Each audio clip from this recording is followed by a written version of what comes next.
In Hawaii, Ohana means family. On the Ohana Project podcast, we talk about everything to do with family and being better citizens, better people, better business owners, better investors. So if there's any kind of topics you'd like for us to cover or any type of people you'd like me to interview, I'd love to hear from you. This is the Ohana Project podcast. I'm here with a good friend of mine, JP Blankenship with Blankenship Properties.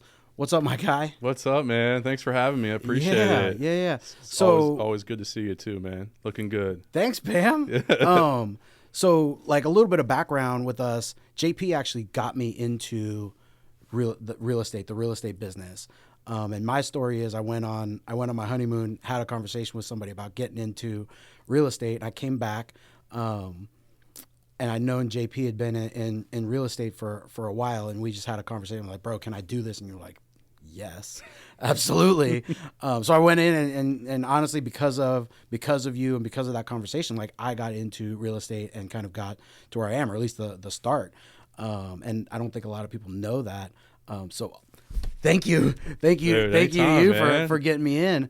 Prior to that, JP and I had known each other through a mutual group of friends. We used to go down to Myrtle Beach together and golf. And I was scrolling through pictures the other day from the first trip. What were you scrolling through is the question. So the picture that I landed on, and it was probably the first time that we like hung out, like not as a big group, but as a smaller group, was when it was me, you, Newport, Burke, and Mike. Sitting. Do you remember this? Sitting at the bar. Oh yeah, pretty sure a bar stool was kicked over. Yes, someone stormed out and somebody not to name names. Yeah, no, but maybe me. And I was like, oh man, my first impression, or JP's first impression of me was like, I'm getting ready to like fight my best friend and throwing bar stools at him because one of my closest friends was like poking me. Yeah, I'm trying to remember what was the rationale for that. I couldn't remember. I have no idea what the conversation was or what he was poking me about, but all I know is I was steamed up and like kicked the bar stool over and this is you're like, all right, who are these guys that I've never hung out with before? I love you ever since. Right? You know, passionate about something. We'll throw that picture up when we talk about this. When this goes out, I'll grab that picture and throw it up so people have a reference. But yeah, I came in. I got into real estate. You know, because of you, we jumped on the same team. You had been on the team with TYG with Nancy Yonner for years, and we jumped in, and that's how I got my start. And then, you know, one of the things that I want to talk to you about was, you know, we kind of, you had been in the business. I grew up in the business with you and, you know, with your guidance. I remember some of my first contracts. I'm sitting there. I'm like, what do I fill in here? What do I put here? And you and Ray are sitting there like, I'll just put that. So, you know, it was cool growing up with you guys, but we also started our own businesses right around the same time. So, you know, I started my own team. You started your own team. So I'm curious, you know, so the growth in your career path through real estate was, you know, you were on a team for quite some time, and then you just kind of took a leap of faith and started your own business. And I want to know kind of what was that process like for you? Because you partners with your brother, you and your brother have been working together for a long time, and you guys partnered up and started Blankenship Properties. So what was that like for you? Yeah, so like we started Blankenship Properties back in 2017, but prior in 2009, I reached out to a really good friend of mine, was like, hey, looking to get into real estate, was kind of done with the corporate thing.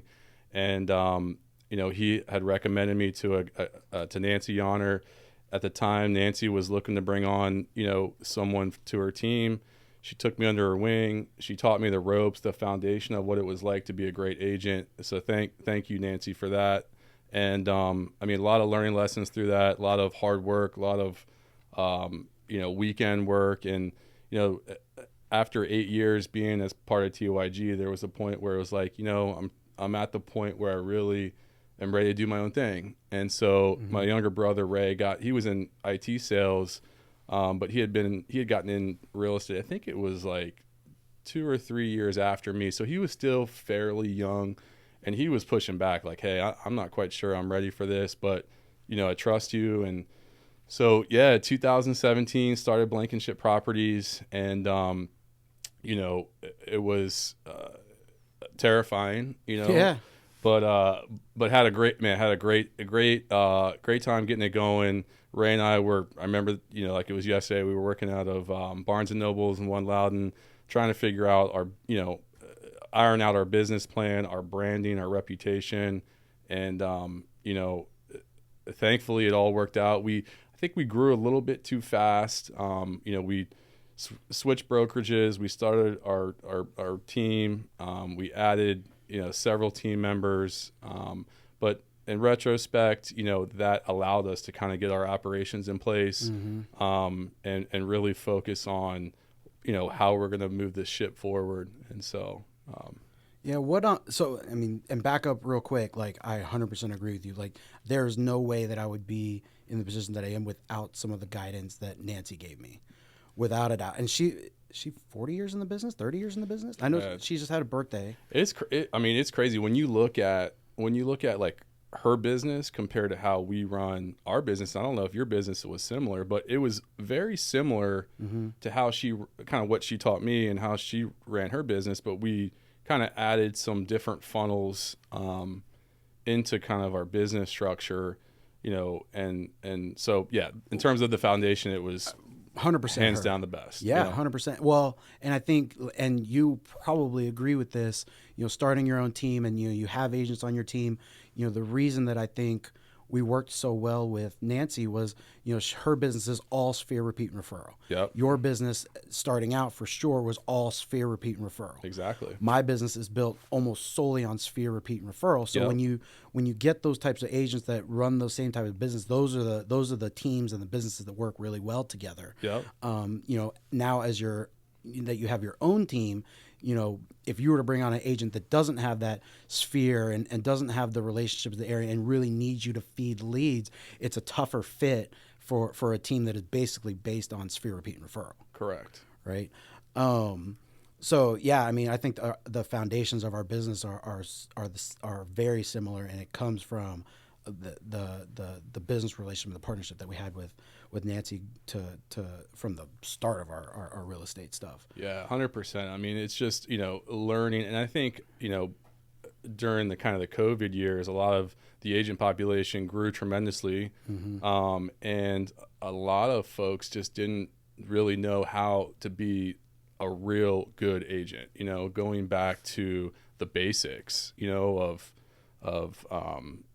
customer service and doing some of the old school things like door knocking or, cold calling, and, building the agent relationships, with other people in the marketplace. So, having that, I think, really kind of, pushed us forward.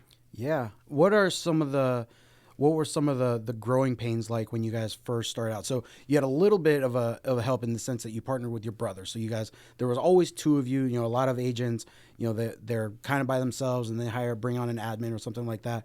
What were some of the growing pains, and what was your first hire?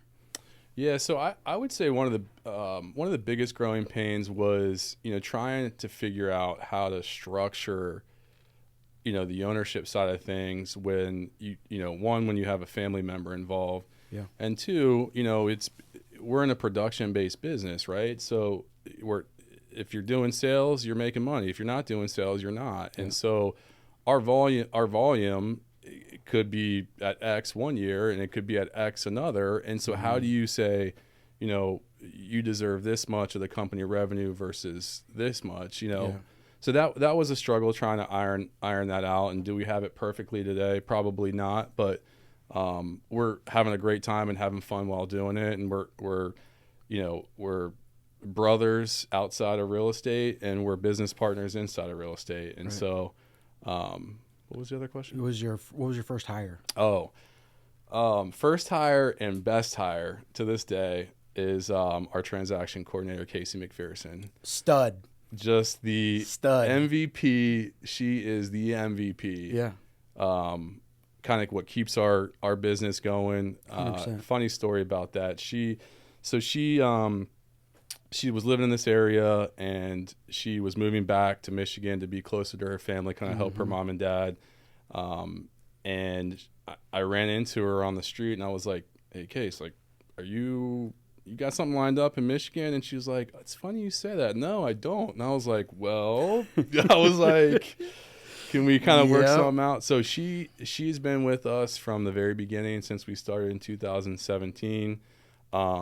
She does all of our operations. She does all of our client communication. And she is the best. And she's taken on some more roles of late, and just so thankful to have her. And people. I mean, we wouldn't be able to do what we do without her. I mean, I've had conversations with Casey, and she does some stuff for us here in the market center. But that was my first hire too. Was my admin transaction coordinator, and it was Newport's wife Cosette at the time. And then most recently it was Anna Kate. There's no way I do the business that I do or the volume that I do without those two, because I am awful in all things paperwork, admin, terrible, marketing, social media. Terrible. You give me anything, in the weeds with contracts, documents, dot loop, electronic signatures, anything paper related. This thing's going down quick. Yeah. Yeah. But those partnerships are so important when you're hiring, so you work to your strengths and you kind of leverage out to what you're not great at, or what you don't really want to do, or what your highest best use of your time is. Yeah, that's actually been one of the reasons why we were able to scale so quickly starting out. We're at a point now where it's like, do we continue to scale or do we not? And again, having these hard conversations with your younger brother, but we decided to run lean and mean with the group that we have this year, and we're excited for 24. So interesting, you're talking about growth and kind of where you're at now, and do you expand and do you grow more? Like, I've seen both sides. So in the role that I'm at, like I coach and I mentor a lot of different agents and team sizes, from single agents to kind of, I would say, mid-sized teams, kind of where you and I are with our stuff, and some of these mega big teams. And I will tell you, like, I have seen the books, and some of these like mid-sized ish type teams tend to be more profitable than some of these mega teams, because they have so many admins, so much support, so much overhead. Where some of these folks that can do 50-ish deals a year, because they're a little leaner, they're far more profitable, right? So it's kind of that conversation you have within yourself, like, what do you really want to do? What's super important to you? I think when you say that like kind of really hits home, where it's like, for Ray and I, we were looking at our kids' activities, the kids' sports, work-life balance. We have 4 between him and I, and like I'll be on the baseball field come March, 7 days a week. And it's like, how am I going to have 20 to 40 agents, reporting under me and still have the same, family life? I mean, the answer to that is you won't. And nothing against the big teams. It's just, for me, it didn't fit my personality type and kind of what I want to be. I want to be or the season of life that you're probably in right now, where you're super family based. And you and I have always been in kind of that same space, because our families like are almost mirror images of each other, just like a year or so apart or something like that. Exactly. So you know what it's all about. Yeah, it's all about work-life balance for me, and to go back to running a business and leveraging out, being able to be there for my kids, but I also have a business to run, so making sure I have the proper types of leverage to be able to do some of that stuff. So you talked about building out your operations and how to scale and things like that. What was one of the things that you had to learn on the ops side that really helped your business? And I say that because there are really great real estate agents out there, and they're really great on the appointment. They're really great at listing presentations and all that type of stuff, but they are awful on the back end. Like, what were some of the systems and models you had to put in place initially to be successful? Yeah, I think the biggest thing was like trying to find the right CRM that fit for kind of our business model. That took a lot of time, and then obviously implementing that into our day-to-day, right? And so Casey was a huge help with that, not only from the CRM side, but also, making sure all of the other systems are flowing into that. We do a lot of client appreciation events, so we wanted to make sure that these invites were getting out through our CRM, and so that was, I would say, that was a hurdle. We launched a new website over the last couple of months. So trying to figure out, do we own the website? Do we, rent the space? Yep. So that was a little bit of a learning curve. But yeah, from I would say those were, trying to kind of nail down that, and at the end of the day, it's the consumer, right? So I want to make sure that the consumer feels that like we're bringing the best quality and service to them. And if they don't feel like we're not providing that, then I'm genuinely concerned, and we got to do better. Yeah, 100%. So we spend a lot of time up front making sure that, because as a result of that, it becomes referrals, right? Yep. So, quick plug. I know you have a client event coming up. What you got? yeah. So, March 21st, Bungalow Lake House, March Madness. Come on out. We'll 4 to 7. Drinks, happy hour. Be a great time. Love to see everybody. And you do this event every year, at least as long as I've known. This is our staple. So we have 2 staple events during the year. The March Madness, awesome. Watch college basketball, see who's going to win, have some fun, reconnect with clients. And then we do a Fall Fest in October, which, probably one of our largest events that we do. Yep. And that's just part of, staying top of mind with your folks. What are some of the other activities that you guys do, because you guys are so Sphere, repeat and referral, and you're not calling like your best friends every day, be like, hey, I'm still in real estate. Are you buying or selling? Like those are weird conversations to have with your friends. What are some of the things that you're doing to stay top of mind with some of your folks? Yeah. So we do a monthly newsletter, every month, which is great. People love that. We're doing anywhere between 4 and 5 client appreciation events every year. The Fall Fest and the March Madness event I had mentioned, we do that. We also do, we did Cider and Santa last December or December before that, which was great. We ended up having, we rented out a cider place in Leesburg, brought in Santa, and then my sister-in-law is a professional photographer, so she was able to kind of shoot some pictures with Santa. People love that. Yep. So just a couple events that we do throughout the year. Hope did our newborn pictures. She's fire. Awesome. Fire. Plug Hope. Yeah. Go see Hope. If you need professional pictures, go see Hope. Oh yeah, she top notch. We're super grateful to that she's able to step in and do some of that, because we do like fall pictures too. Yep. And people, it's great. Yep. What is switch a little bit. We're talking about the real estate market in Northern Virginia in particular. We were talking a little bit before we sat down, and we're a little bit isolated in Northern Virginia from the rest of the country in the sense that, we have people moving in and out of here all the time. People are upgrading and downsizing. We have the military and the government. So our inventory, while it's low, kind of like the rest of the country, we still have a big pool of buyers that are looking to buy. So our appreciation tends to be a notch or two above where the national average is. Are you seeing kind of the same things? Yeah, we've had a inventory issue now for a long, long time, and I just don't see there's really no motivation for people to move. A lot of people are in the the low 2s. Yeah, and what's 3s. the interest rate on your crib? Oh yeah, exactly. 2.5. So you riding that train till it crashes. And so I'm like, yeah, you're in a great appreciation. You probably have great equity, but then when you go and you run a mortgage payment at 7% compared to a 3%, right? It's like, I'm good. Yeah, I'm out. So I think what we're seeing in the marketplace is, you have a lot of the people that are relocating here for jobs and whatnot, that have a need, they're buying. But, for the folks who may want to sell and buy, it just doesn't make sense for them right now. Some of the conversations that I've been having is really turning my folks that are looking to upgrade. So I do have some friends that are, townhome, condo, like I'm looking for my next thing and I'm outgrowing this. When my rate's at 2.5%, I'm turning them, I'm switching their conversation into the investment side. Yeah. So typically at 2.5% or under 3%, or honestly under 4%.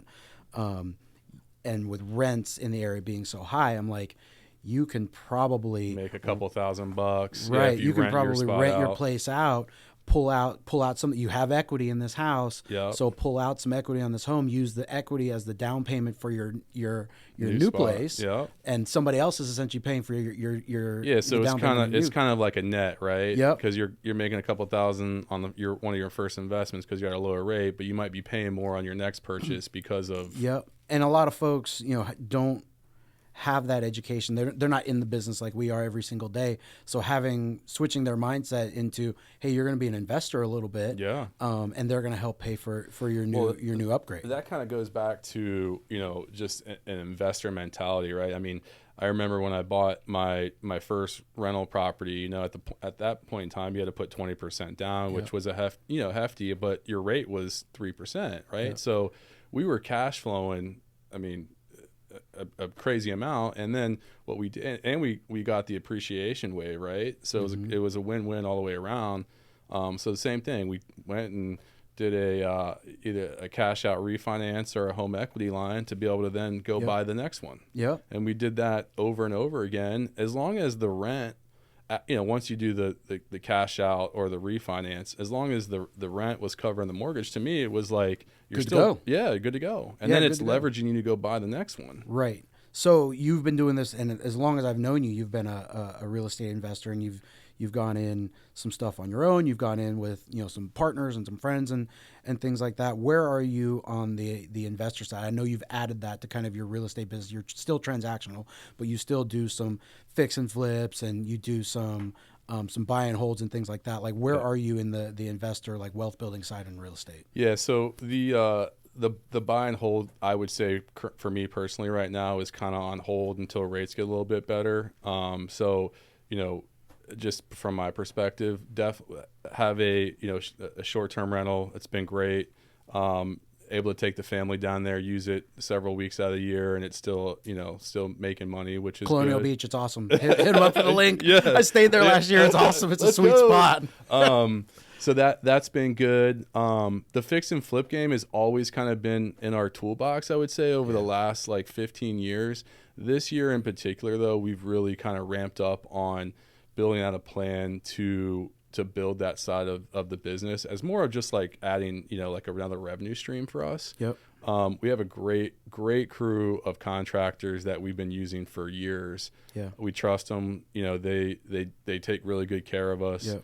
And it's another marketing, opportunity for us, right? So, we meet a lot of the neighbors. They come in, they see how things are going, and then, we'll turn around and put a sign in the yard, and we get more business from it.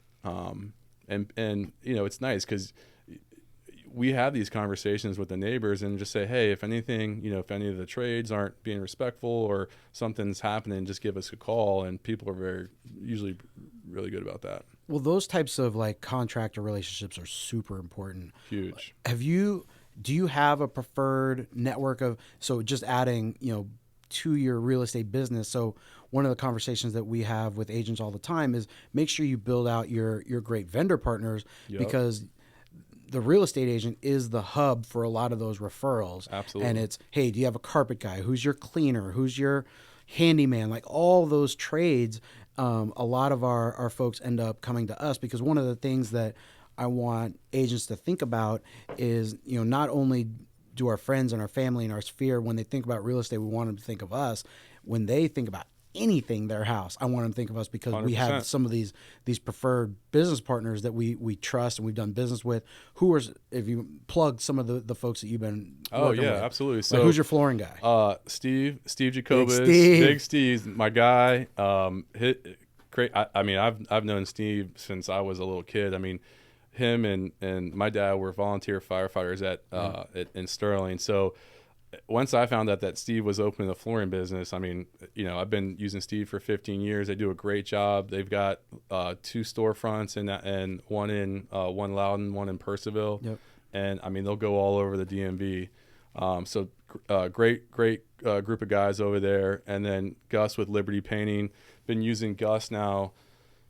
Certainly as long as I've been in. I mean, that's the thing. I'm super loyal to my trades, and the minute that someone calls me and is not happy, I'm literally picking up the phone and I'm like, Gus, what are you doing, bro? Yeah, like this is and it doesn't happen. No. Because they know like the referral comes from us, and like we have a really high, trust with our clients and caliber, and so. Do you use them on your fix and flips and things like that? We do. Yep. Yeah, and that's what's great too. So we have a stager who comes in. She recommends paint colors. She recommends vanities, light fixtures, curb appeal, and literally they just take that report, print it out, put it on the kitchen island, and go to work. Yeah, it's super important to have those teams in place, especially when you get into, for your real estate business, but when you get into, fix and flips and things like that, having your team of people put in place already is super important. And it helps with your timing because, fix and flip, you've got to get, from closing to the time you want to flip this thing, 30, 60 days. The quicker you can do it, the better. And it's nice because like kind of going back to the neighbor situation, right? Like, these core group of vendors that we work with, like they are very thankful for the work that we give them, but they also get neighbors too, right? I mean, neighbors are popping by and saying, hey, I love the work that Gus did. Is it, can I get his info? Absolutely.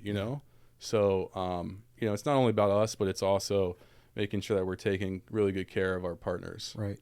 So if you were to talk to your younger self, getting into real estate, or, you're established in the real estate and you're looking to your next thing, whether you're going to start a team or you're going to grow as a solo agent, like what would you tell yourself? It's a great question. To me, I think being a part of a team for a couple of years is super important. Just being around the office, listening to the real estate conversations around you, having someone that you can lean on, get a second opinion, I think is huge. Would I've done a team thing for 8 years in retrospect? Probably not, but I learned a lot. I built my book of business. From literally one real estate client all the way up to, over 1,000 contacts now on our database. Yep. Actually, it's probably more than that. But so to me, I think, if you're new into real estate, get with someone who is, one, reputable, and two, has the time to really spend time with you and learn the ropes from the very beginning. Yep. And then on the investor side, so I'm a brand new investor. I don't have any properties yet, but I'd really like to get into real estate investing. How do I get my first property, whether it be a fix and flip or a buy and hold? Like, how do I get into that? Yeah, so that's always the fix and flip is always the hardest part, right? It's trying. There's so many different avenues on where you can find your first investment deal. What I would say is agent relationships is huge. 100%. I would say probably over the years, 75% of our deals have came from other great agents that have a need. Yep. So we're able to step into that. And so I think that's probably, I would start there, go take 20 agents out to coffee, let them know kind of what you're looking for, what location, what price point. And I'm sure you would find your first in 3 months. Well, and the 80-20 principle applies to real estate, where 20% of the agents do 80% of the business. Right. So the world is pretty small. That 20% of agents that do 80% of the business is pretty small. So you run into each other quite a bit, and making sure that, having a good relationship with other agents, one, you're able to find some of those like pocket deals, off market things. Yep. But also, if you're working with your clients and, hey, we're in multiple offers, like I have a great relationship with JP, and JP, he knows the lenders that I work with. There's a shot that our offer gets put to the top of the table because we have a good relationship or we operate well professionally. And I think all of that just comes back to doing the right thing, right? And, if you do the right thing and you're treating all of your agent partners with the utmost respect, then they're going to trust you in the future, and your name goes a long way. So kind of keeping your side of the street clean has always been a huge thing for me. And as a result, I feel like we have a pretty good reputation out there in the industry. All right, we're going to flip the script a little bit. Love it. Who you got in the tournament? Oh, man. I know nothing about college basketball. I can't follow it enough with all the kid stuff.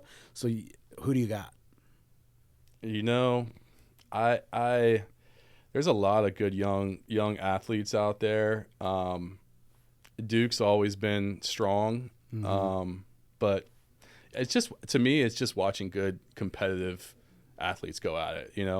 Being a current basketball player, a former basketball player, and current. You still hooping? Still hooping. Like lunchtime hooping? You're still lunchtime hooping? It's super important. Part of the family life balance. Like, got to get my exercise in, and the only thing that I can do is a lunchtime run. That's your time. That's always been your time. As long as we've been in the same business for now 7 or 8 years. Yep. Every day, you come in, you do your thing. Lunchtime, you're going to hoop. You're still hooping. Still hooping. Yeah. You ain't blowing out ACLs yet or nothing? You playing full court, half court? What are we doing? Going full right here, Herndon Clock Tower, man. Yes. Oh, my gosh. And those boys, they run every day. So I can hop in there for an hour, get it in, get back to the office, and it's you good. Got that young man swag, or you got old man strength now? They call them, I'm starting to get the old man, the lingo from some of them young boys. So, man, I don't know. You see these wrinkles up here. I'm feeling a little bit. Work-life balance and being the best version of yourself so you can be the best version to others. Yep. Is super important. I took on, some health, a health journey this last year. I'm down almost 200 pounds. Dude, look phenomenal. Thanks. I mean, phenomenal. Yeah, can I get some of your old clothes up? Yeah. Dude, so I was buying a new pair of pants every month. So I went from a 46 in the waist every month. 46, 44, 42, 40, 38, 36, 34s. Bro, I don't think I've been a 34 waist since I was 10. Bro, I don't think I've ever seen a 34 waist. But man, it's super important. And, my dad had some health issues this year. He passed, a week ago. So it's been a rough go at it. But some of the most meaningful conversations that I had with him recently was making sure that you take care of your health in your 40s and 50s.